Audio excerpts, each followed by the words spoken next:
Hello, listeners. Welcome to another episode of the Ripple Intent Podcast.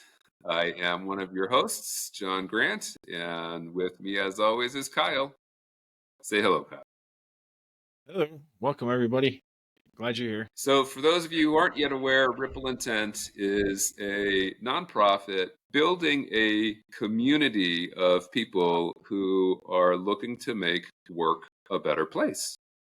So, we're learning how to be better teammates, colleagues, and partners and bring a more human-centered focus to work. So we have a great guest for you today, and I'm actually going to let her introduce herself.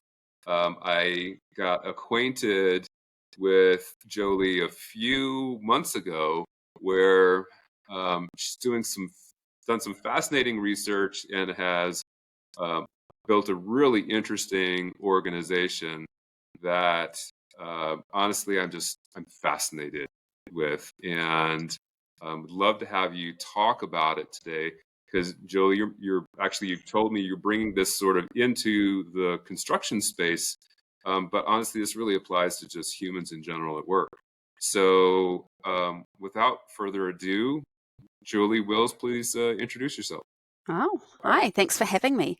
And usually the very first thing people notice, especially like this is a podcast, a lot of audio, is the accent, right? So I'm giving people a moment to sort of tune in because I know it takes a little bit. I have a very southern accent, so I'm from New Zealand. So let's get the elephant, in the room out of the way first. But Jolie Wills, I'm CEO for the US for Hummingly.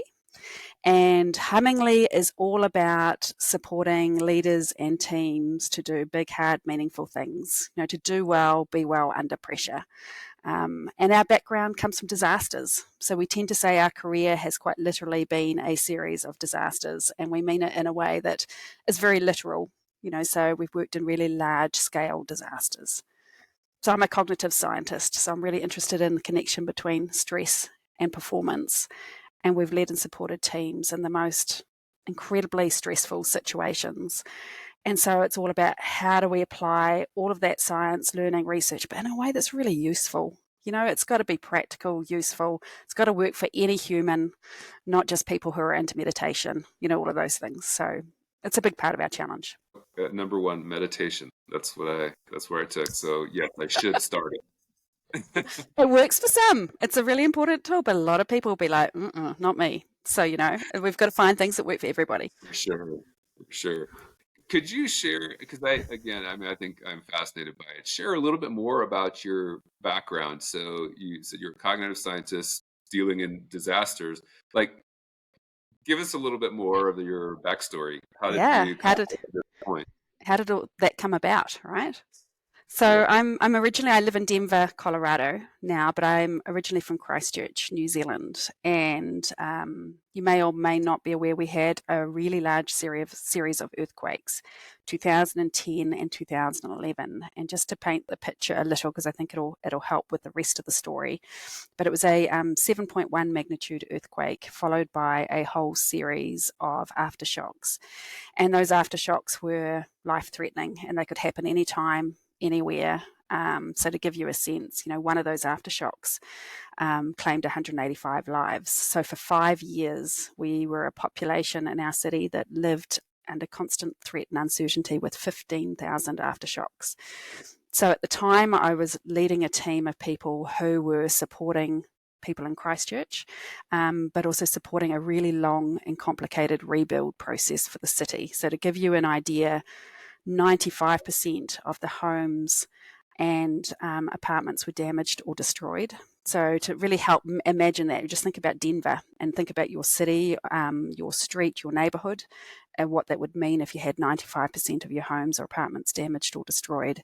We had 75% of all of our horizontal infrastructure, so all our pipes, our roads, our bridges, damaged or destroyed, needing replacement. And our central business district, so our downtown area, was cordoned off for demolition work for more than 2 years.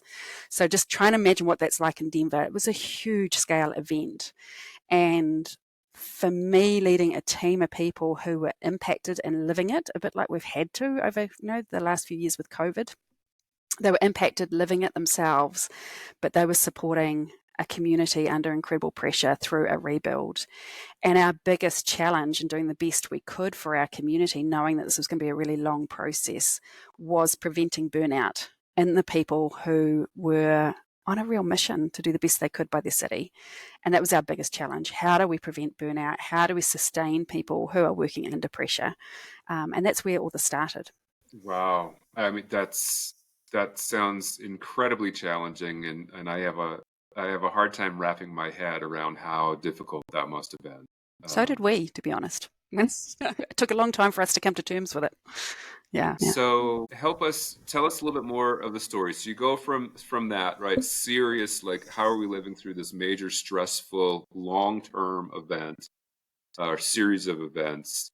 Tell them more about how does that lead you to Hummingly? Yeah. And then the next step to me is, how does that then apply to people at work? Yes, perfect. So as I said, we had a really large team that were working under really prolonged pressure, and they had a really critical role to play, and they were giving a lot of themselves to their jobs, and we were starting to see the impact of that. And as a cognitive scientist, I knew that we had to find a way to sustain people under pressure. I knew it was going to impact their performance over the long run, but also them as humans. And so I threw everything I could think of at this team to support them. We had resilience training, we had, I don't know, walking group, you name it. We tried everything you could possibly think of. And the reality was we were still burning people out. And to me, that wasn't okay. I was starting to see the impacts on them, on their work, on their goals, on their families, on their relationships, on their health, on their mental health. And I remember thinking at the time, well, this is not the first disaster the world's ever had. This is not the first team of people who have worked under incredible pressure for a long time. So what do we need to know and do differently? And so that led to a Winston Churchill Fellowship, which is a global research tour. I was able to visit, and they were disaster teams at the time. So they're teams of people working under the prolonged pressure, that long tail pressure bit, that cumulative load, prolonged pressure, to get a sense of what are the impacts of that. And of course, the impacts we were seeing, we were not alone. As you'd be very aware of, teams and people working under prolonged pressure has really significant impacts, both for them, but also their organizations. And then the second piece of the puzzle being, what do we need to know and do differently? And then bringing that back and thinking, how do we then, as a cognitive scientist, the things that we want to engage in and the things that we want to put in place, when the pressure's on, they have to be easy, they have to be practical, and they have to work for any human being. So, we work with, and I'm thinking about a team in New Zealand, and they were all men, so a group of linesmen in the power company, fertilizer company, so it went from working in disasters to other organizations saying, hey, look, we've just been under pressure for a long time, or we've dealt with, when you think about pressure, financial pressure, pressure to perform, time pressure, all of those things, or uncertainty or disruption in our sector. And we're starting to see the impacts. And a lot of the wellbeing approaches that we're applying just don't feel right to our group of people. And what are the things that really we can apply, no matter who you are? We come at it with we've got all this theory and research, but it's got to be practical. It's got to be helpful, and it's got to be fun. And it's got to be very down to earth in our mind. Mm. So, when you talk about, when you're describing that, the chronic pressure, the long-term, the sustained pressure, some people would just call that work. Mm-hmm. Yeah, it absolutely is. But it's also, our world is heading more in that direction, sadly. And I just think about, one of the people I interviewed was a woman in Australia. And again, this is a bushfire, or they call it bushfire, wildfire impacted community. And you can take the disaster out of the story and it still makes sense, right? And she said to me, I said to her, how do you explain to people what it's like working under prolonged pressure? And she said, well, it's kind of like being asked to carry this ever-increasing load of bricks. She said, I have a whole lot of things going on in my home life already. I'm a parent. There's a whole lot of family logistics. I have some financial concerns. There's some things going on, right, in my home life. So I have some bricks already. And she said, And my role isn't easy. I'm working with people, our customers or our clients or our communities that I'm working with aren't always easy. We're working under time pressure with limited resources, and so there's a whole lot of bricks that keep getting loaded on. And we've been through a pretty disrupted time in our industry, in our sector, in our community. And so a lot of those bricks are heavier than normal, and there's been a lot more added. And she said, but I keep thinking it'll get easier. Right, this time crunch that we've got, this pressure crunch we've got, I think it'll be temporary. So I step up and I carry this really heavy load of bricks, thinking it'll be for a little bit, but they just don't seem to go away. And if anything, they just seem to keep getting added to. And I don't get the rest time to really rejuvenate and to get a break and to build my strength up again. I'm just getting worn down by these bricks. And she said, and the thing was, in the next moment, my boss said to me, hey, Anne was her name, I can see that you're carrying a lot. We're putting a lot of weight on you at the moment. Like, I really hope you're looking after yourself. That's really important. Self-care, super important. But I really need you to do 5 more things for me by the end of the week, right? Yeah. So really understanding exactly, what our limits are as human beings. And I talk about the superhero curse, where the more capable you prove yourself to be, the more you attract, until it becomes unsustainable. And just thinking about well-being in the workplace, I talk about a triple responsibility, right? Self-care, the things we can do to support ourselves actually are really important. If we don't put those things in place, things don't end well. And I can tell you a whole lot of stories around that. But there's also a team component where it's amazing how teams can be phenomenal for providing support to each other under pressure. Or when teams get really tired, it's really normal for humans when we're tired to not be at our best selves. And so in that situation, teams can become a bit emotionally tatty, and then teams can become a source of stress rather than support. So thinking about how do we equip teams to be really good teammates to each other when the pressure's on? And then the third piece being, how do we equip leaders and organizations so that, we are really addressing the load and all the things that are controllable? Because there's a lot that's not in our work, right, and in our sector. But what are the things we can influence and control that are going to help people's well-being and their performance, knowing that we can't just keep loading people up in a way that's unsustainable. That doesn't work. No, wait a second, because what's got my attention here? So many programs, so many organizations in the last decade jumped on the wellness and well-being bandwagon. Are you telling me? Because what you're describing, the people, the leaders, the organizational components, those are not usually present in these wellness programs. Yeah. Not to pick on them, but I will pick on them because most of them are terrible.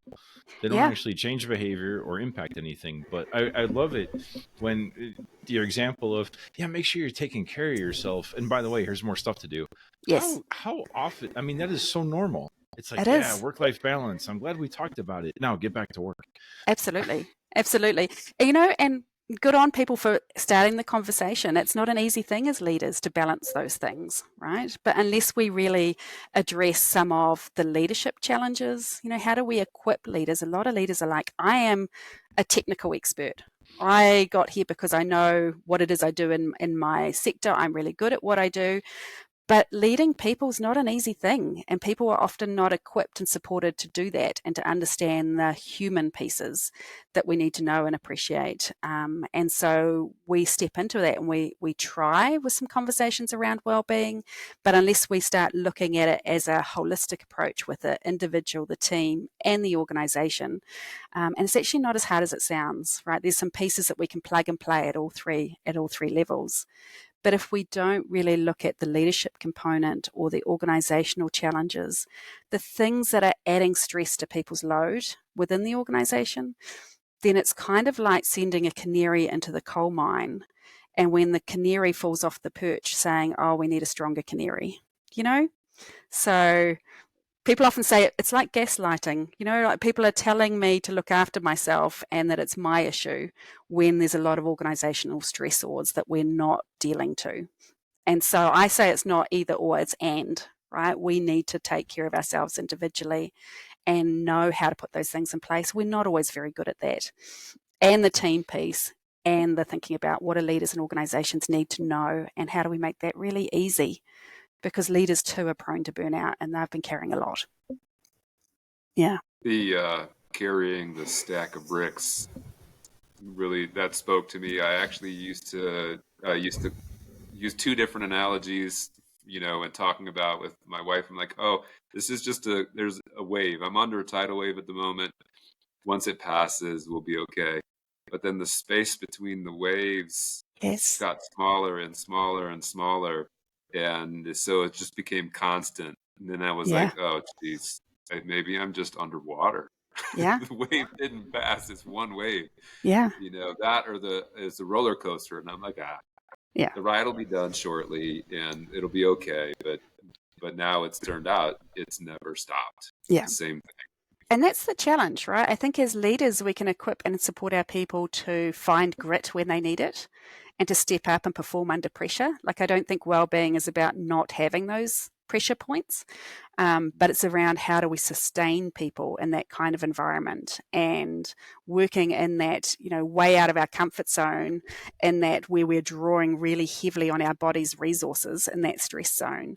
We can do that and step up and do incredible things. Like, stress is not bad if we manage it well, right? And so we can do incredible things as individuals, as teams, and as organizations, but we can't sustain operating in that space without some strategic rest or some ways of addressing and sustaining people intentionally. So we can get some short-term wins, but some long-term losses, very much so. Yeah, but that's okay, because there's a lot of people in the world. So the ones that don't make it will replace them. It's amazing how often we see that. Yeah.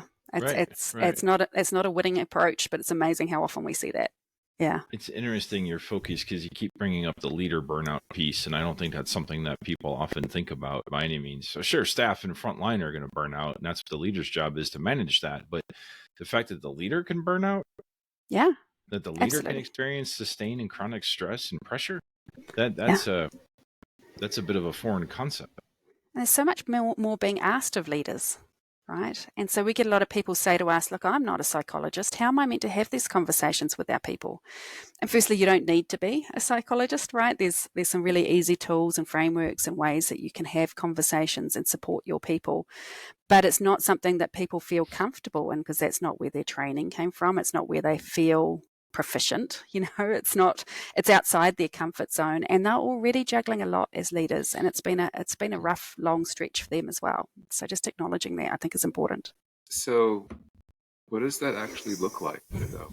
Right? Because if I am the leader, and I kind of want to get in a little bit, because you've talked about, and with Hummingly, you have a whole series on leading for well-being. And I can see how that, like, I am taking care of everyone else, but how on earth am I supposed to recognize for the group if I am, as the leader, I am burnt out, I'm struggling, and how am I supposed to then even get any kind of help from my team? Like, Yes. what does that even look like? Yeah. Well, let's start with the leader, and I'll tell you a story, because you've hit the nail on the head there, Jon. Like, there's a story that I tell, and it's about a leader that we got to interview as part of our research, and phenomenal leader. Like, her list of accomplishments, just incredible. We were totally fangirling, and just couldn't wait to meet this leader. Real honor to get to interview her. And on the day of the interview, we got a message from her to say, hey, I'm not at work. I'm actually at home, and we're going to have to do this interview at home. So we turned up to interview her and said, sure, fine. And it turned out she was home on stress leave. And again, this woman with incredible list of accomplishments, nothing to do with how accomplished she was, how professional she was, how clever she was, how, everything capable. She said, actually, I've just been carrying so much for so long. I just hit a point where I hit the wall, and we all have our limit. And I think I found mine. And she said, we said, we can do this another time, if not at all. And she said, no, this is more important now more than ever. And she talked us through the impacts that it had had on her role, on her career, on her, relationship, on her health, really significant by this point. And she said the scary thing was I kind of got forced off that treadmill because my body said no more. And when I stepped off that treadmill, I stopped and I turned around and I looked at my team, and I had this really scary realization that I think my team was about 2 to 3 weeks behind me on that road to burnout. And that was a really important message, because I think as leaders, we're often thinking about supporting our people, but recognizing that where we are at influences where we're leading our team to is really important. So as leaders, it's not always comfortable to do the things we need to do to sustain and look after ourselves, but recognizing the connection between how we're doing and how our team is doing is going to be really important. So I always ask the question, where am I at as a leader? Because that's where I'm leading others to. So, I mean, this is a very long-winded way to get to your answer, Jon, but I'd start with, leaders understanding that actually how they're doing is going to influence their team. And then thinking about the pressure points you've got ahead of you, like what are the mountains that you are climbing with your team? And understanding what that means, because you set off to achieve something, whether it's a massive construction program or project, and you set off with this goal in mind, and everyone sets off with a whole lot of energy and the vision in mind, and off you go. And then you typically hit the point where people's energy is running low. People get pretty tired. We call this the grit zone on Grit Mountain. We suddenly, the energy is running out. It always turns out to be longer and more complicated. There's always challenges that you don't foresee. And you're in that spot where the energy's low, the realization of the vision seems further away and harder to see, and those teams become fractious. And it's understanding as a leader, how do we help people through that bit, through the grit zone, the last 10%, which is so hard, to get to the top of that mountain and achieve things, and then thinking about what does that look like when the next mountain comes, because you can't go through that and straight on to the next one. So what does it mean for actually leading your teams? What are they going to need, and what are we going to need to sustain people to do the really important goals that we have to achieve those things for our organization and our team? And then, so that's the leadership piece, right? Understanding what are the normal impacts of all of that on our teams, what are the things we're likely to see, and what is that going to require of us as a leader? And then secondly, thinking, how do we get our teams to step up to the responsibility they have for each other? And how do we make sure we equip them with what they need so they know how to do that really easily? And then the third piece, that I'm talking that triple responsibility again, is making sure people have the tools at the individual level to do the things they need to do to look after themselves through all of that, so that we can put all three of those pieces in play, and it's not sitting just on a leader's shoulders. It sounds harder than it is, honestly, I promise. A big part of our design challenge over the last 10 years is, how do we make that easy? How do we make that easy for leaders? What are the things that they can take and use and do? And how do we make that easy for teams? What are the conversations they need to have? And how do we make that really easy with tools for individuals? Yeah, I know it's not an easy thing. We've been leaders in a difficult situations. So it's like, we know leaders have got enough on. We've got to make this really easy for them. Well, now it's a perfect tee up. You got to give an example. Give an example of one of the things that you do, because I get the concept, get it in theory, understand the three buckets that you're talking about.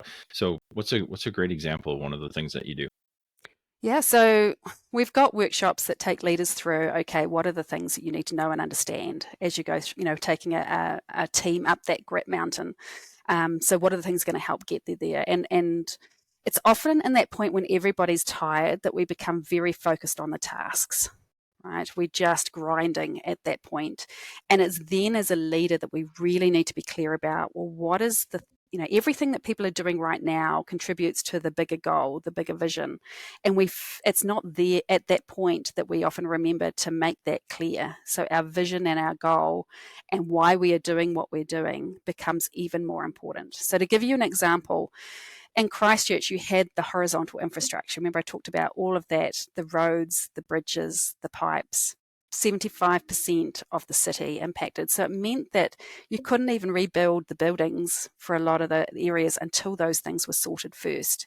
So, and that's, where do you even start on a scale like that, where you don't have enough resources and you're pulling together resources in a really scrappy way, in a really interesting way, across a whole lot of organizations, having to work collaboratively with organizations that usually compete.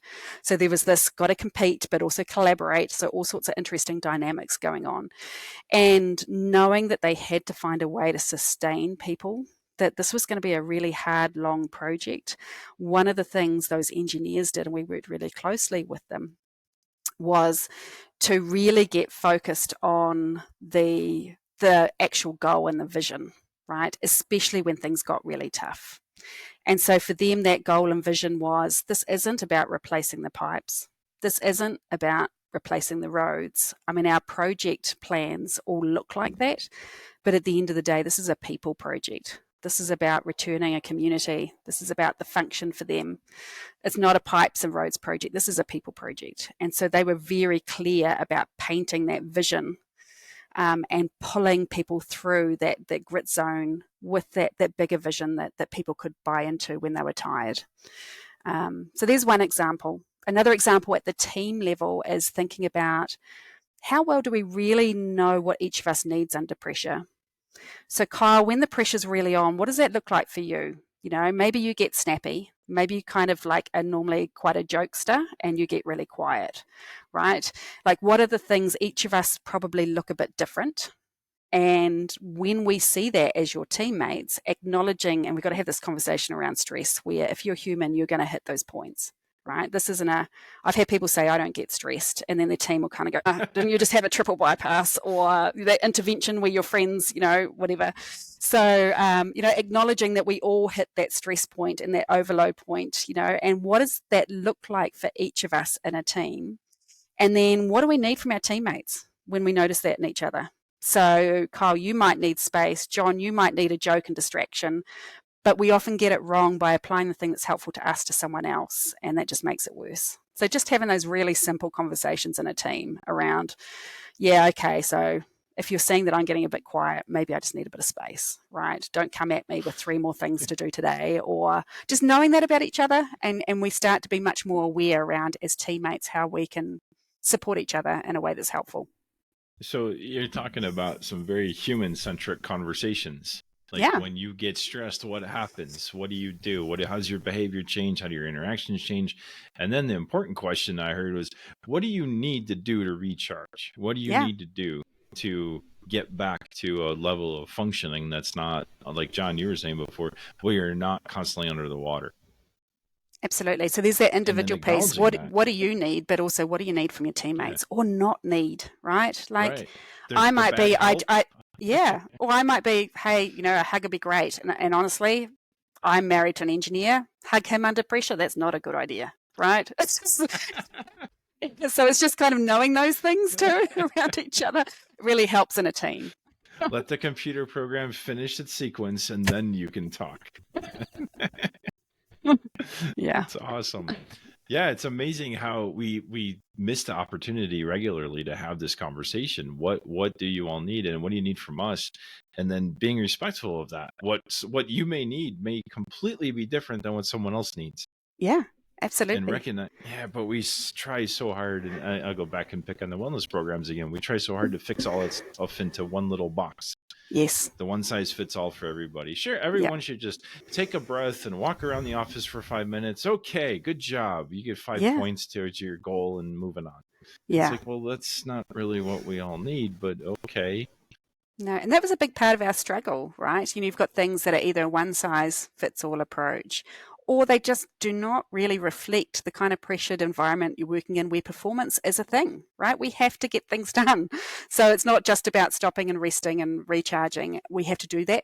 It's important we do that strategically, but understanding the connection between well-being and performance, right? You know, those two things go together. We can't perform in the long run in a way that is sustainable, and we can't kick those big goals unless we think about the well-being of our people. But it's not well-being equals stopping, resting, recharging, or in a way that impacts performance. It's the two things have to go hand in hand, and we have to recognize that as humans, we all are impacted by stress at some point in some way, and what each of us needs might be different. And it's not just an individual thing, it's also a team and an organizational thing.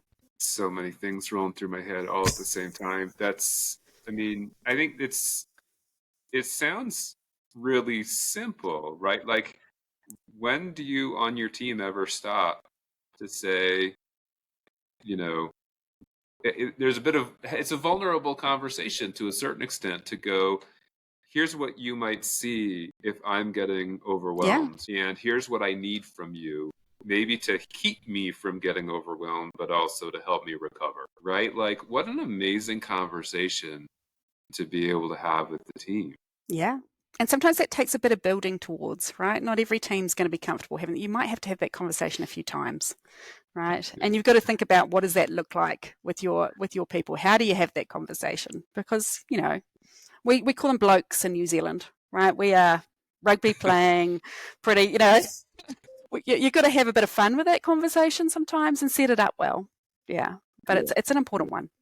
So you don't just get the closed off, arms crossed. Yeah. Right. That's the best challenge for me in a workshop. I love those people, because by the end of the day, we're going to have a lot of fun together. And by the end of the day, we had one guy in the fertilizer company that I was talking about who turned up. He was the arms crossed, leaning back, don't really want to be here kind of person, and by the end of the session, he said, can I come again to your one next week? He said, because maybe if I had learned some of these things earlier in my career or earlier in my life, maybe my marriage would still be intact, or maybe some things would have gone differently in my life. But you've got to find, we say this is really important, hard, tough stuff. But having those conversations and doing the work as a team around this stuff doesn't have to be difficult, doesn't have to be heavy. It's got to be fun.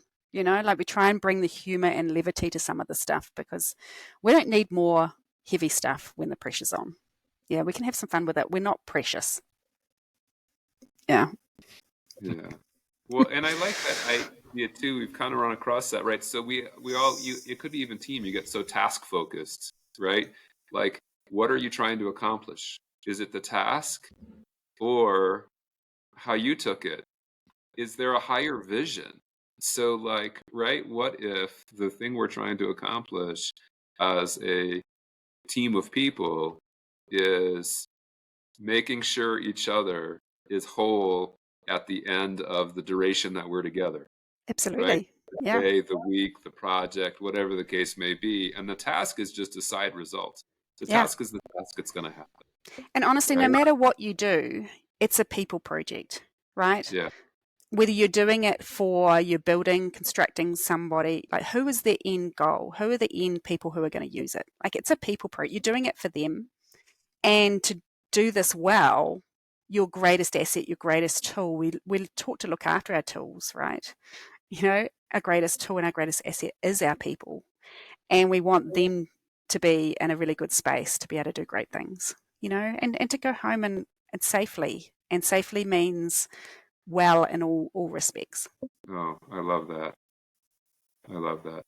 So we've kind of like talked through some different pieces. I love the little strategies and you're right. It's simple. It just takes some thought for how to go about these pieces and parts. So I'm trying to be conscious of time. I love our conversation, and I could just talk all day about this. How can people engage with you?